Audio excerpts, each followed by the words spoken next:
What is up, ladies and gentlemen, boys and girls? It's your boy Goblin, and today we're coming in with Rehab, Part 6. I know a bunch of you guys have just been very angry in the comments. Believe me, I've seen it. Goblin, where's Part 6? Why are you lying to us? Why are you making false promises? That's a dislike, unsub, doses. And let me tell you guys, you don't have to do that. You don't have to do that. I'm here for you with Part 6 right here, right now. Okay? I'm not kidding, guys. I'm not kidding at all. But anyways, drop a like on this video if you guys do enjoy. And also, thank you guys so much for 3,000 followers on Twitter.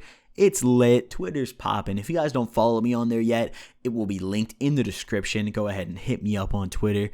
Look at my tweets. Like my tweets. Retweet my tweets. Reply to my tweets. Tweet my tweets. You know, just tweet.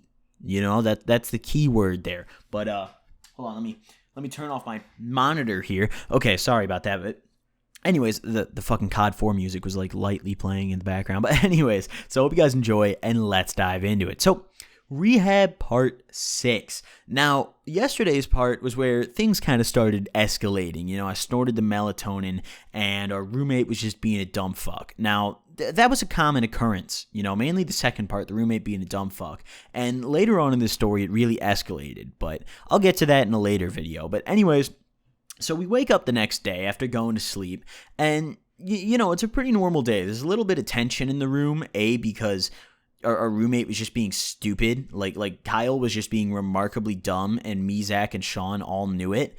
And he kind of knew that we didn't really fuck with him that much just because of what he was doing. So we woke up to just tension in the room. And on top of that, this guy, Kyle, for some ungodly reason, always smelled like puke. Like, we don't know where it came from, what it was coming from, or like why, but like he had a lasting puke stench. Like if he was in the room and he walked out, his little cubicle or area where he was would have like a lasting puke stench for a good like 5 minutes. So it was repulsive. So like we wake up, good fresh morning whiff of puke, you know, just the fucking usual. And at first in the room I didn't notice it, but like over time the stench got worse. So I don't know if like he was just boycotting the showers or like what was happening there, but it wasn't good.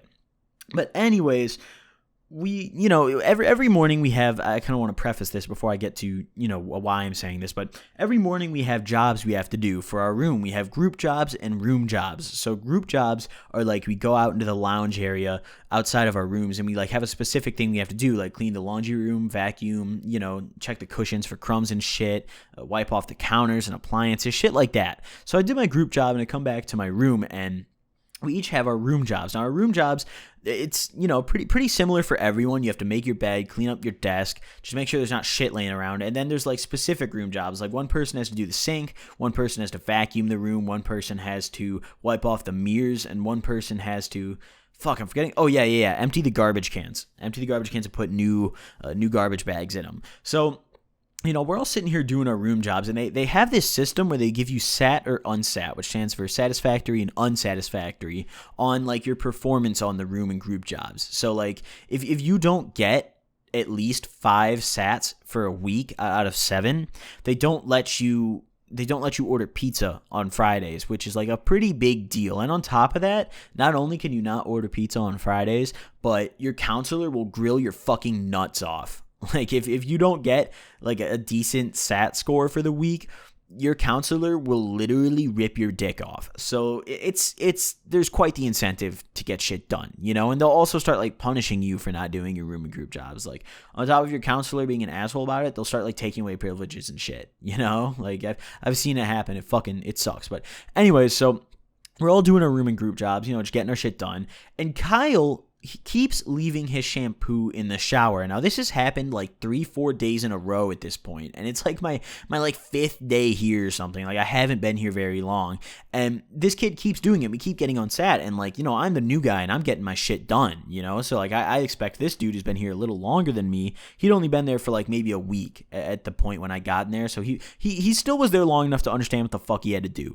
And he would leave a shampoo in the shower every day. And like one of the conditions of getting sat is you can't leave anything in the shower. Like you have to take your soap out, your shampoo, your fucking lube, whatever you're using in there. You got to take it out. And this motherfucker never does. So we keep getting unsat. And like on the fourth day in a row, I believe it was, that we've gotten unsat because of his dumb shit. Almost every time we got unsat, he contributed to it. So me and my roommates were talking, and my buddy Zach, he's fucking with me, and he's like, he gets out of the shower and he walks up to me. He's like, dude, I just pissed in his shampoo. And like, I knew he was kidding. I knew he was fucking with me, because there's just no way he would do that. I just didn't buy it. And I was like, did you really? And he's like, yeah, dude, totally. And I was like, all right, well, I'm gonna go fucking nut in his shampoo. So like, they're all laughing their asses off about it, right? Like, don't think much of it. I hop in the shower, take my shower, get out of the shower, and they're all sitting there, Zach and Sean. Kyle's nowhere to be found. He's not in the room. And then Zach's like, did you buzz one in it? And I'm like, hell yeah, bro, you know it. And like,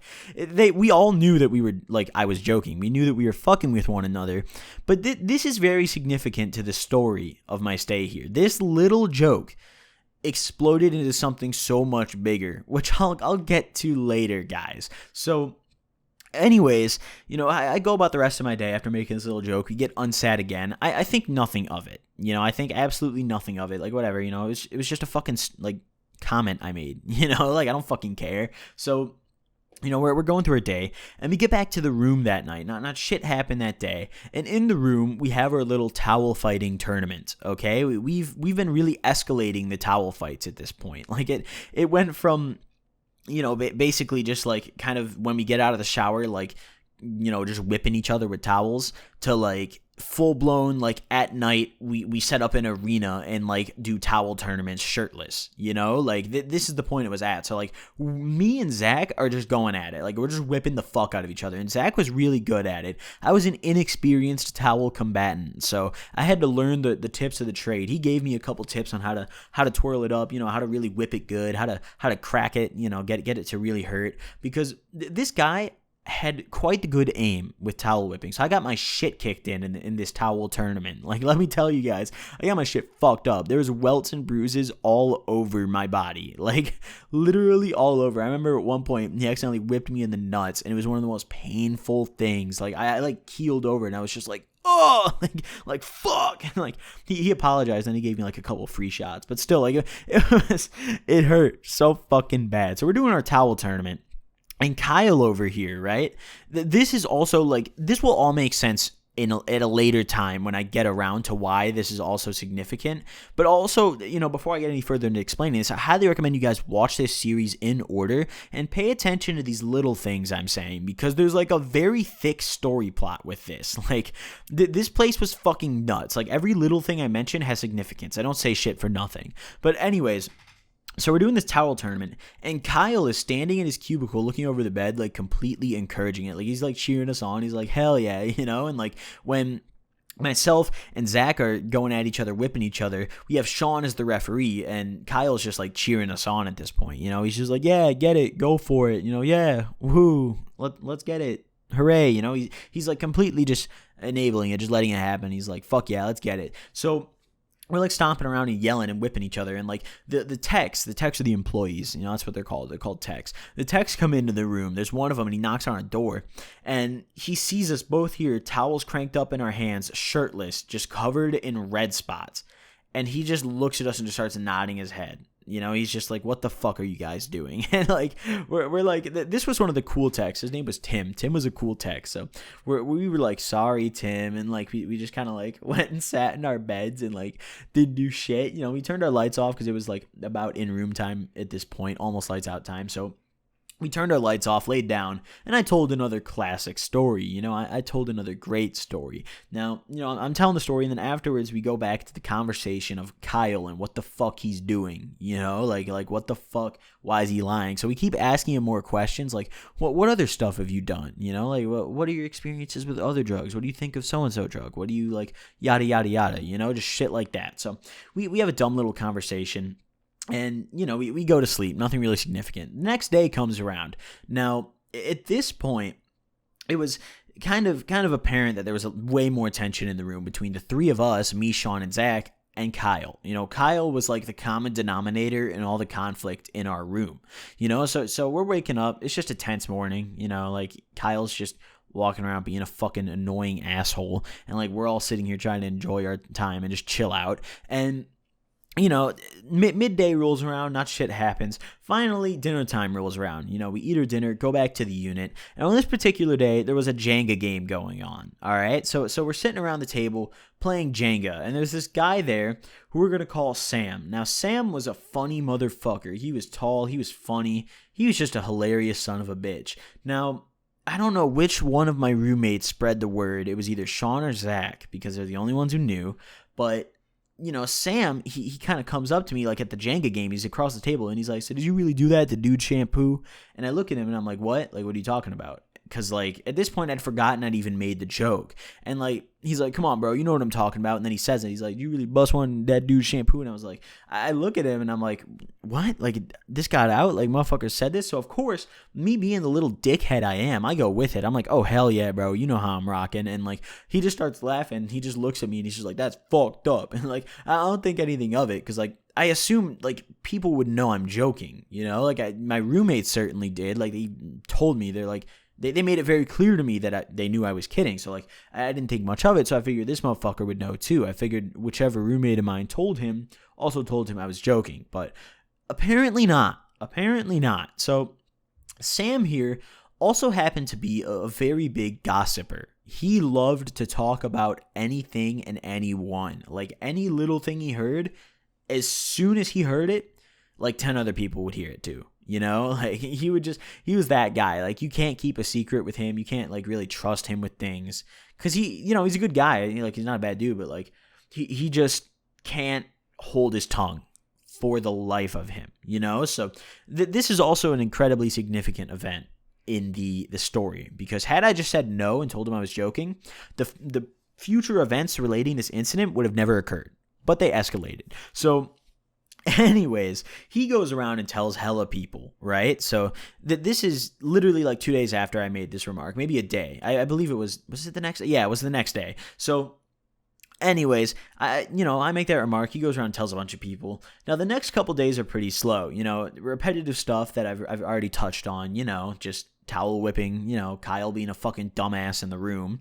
Now, we're sitting here and just doing our shit, and like maybe 5 days later, there'd been some paranormal activity in my room, in our room, excuse me. Not like anything super spooky yet, but like we'd be sitting there and the door to the bathroom would just slowly close itself, or like we had a nickel on the countertop and it just got like whipped off the countertop for no fucking reason. Like it literally just got slid off and nobody touched it, and we saw it happen.